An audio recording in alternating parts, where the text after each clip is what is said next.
Hey, Don Canet here for Cycle World Magazine out here in Utah, near Salt Lake City at the Utah Motorsports Campus, formerly known as Miller Motorsports Park.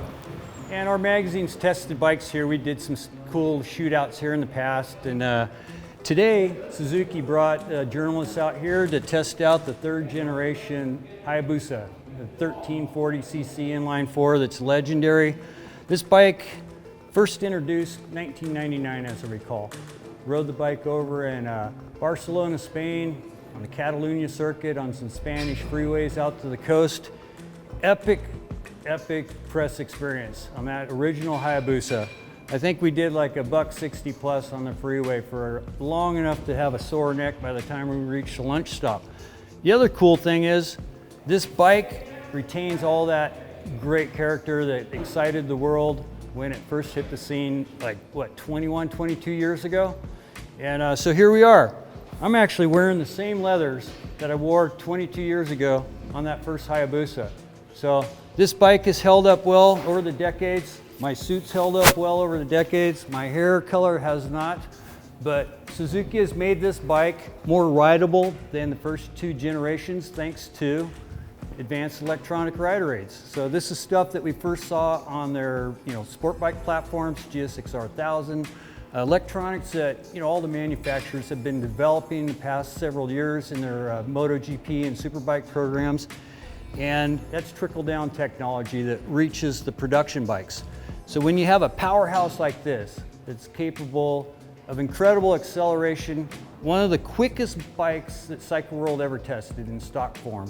If memory serves, I think I ran the original Hayabusa like a 984 second quarter mile at 156 or something like that. I'm probably wrong, but I'm old, okay? This new Hayabusa, up here in Utah, we're at high elevation. So to be totally honest with you, the engine performance didn't knock my socks off.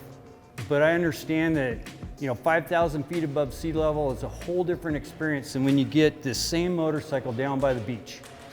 And it's gonna want to wheelie. The electronics has traction control 10 levels, has wheelie control 10 levels. And up here today, I was riding with wheelie control turned off for the most part, TC level 1 around this race circuit on the stock fitment Bridgestone S22 tires, which did a great job, but they're still street tires. They're made to go on roads that might be wet, might be cold. So anyway, this big old motorcycle works those tires like no other bike would, and still controllable. You could just feed in the throttle. It's ride-by-wire now, so you have different modes, A, B, C. You have 3 customizable modes as well. So plenty of options right there in the dash, easy to manage using their toggle switches, menu system. They made some of those features selectable on the fly. You could dial up and down your TC or wheelie control, engine braking strategy, all this while you're riding, so you don't have to come to a complete stop to make those subtle changes. So it's that same great Hayabusa, unique styling, faithful to the original. They've done some nice treatments. I really like a little additional room for the rider to move fore and aft in the saddle.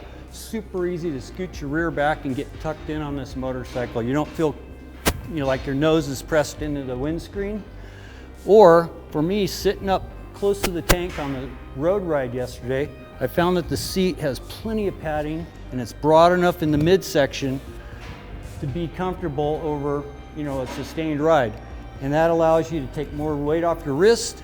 And in that position, this windscreen created, I felt like no buffet at the head level. It was very calm wind, and overall it's good wind protection, very broad fairing on this model. The mirrors have been repositioned, they're a little bit lower now, great unobstructed view.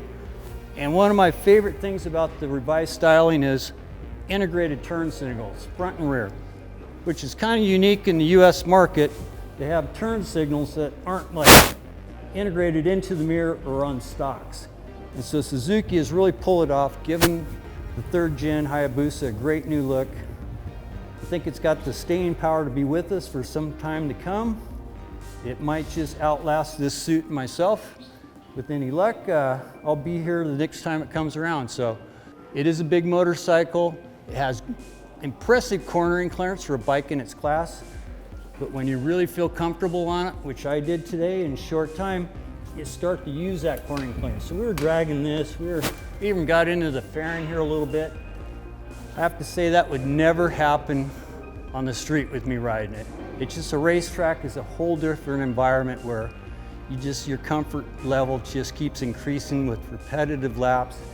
And next thing you know, you're just finding out that this bike is capable of banking deeper into a corner than you ever would imagine, at first glance.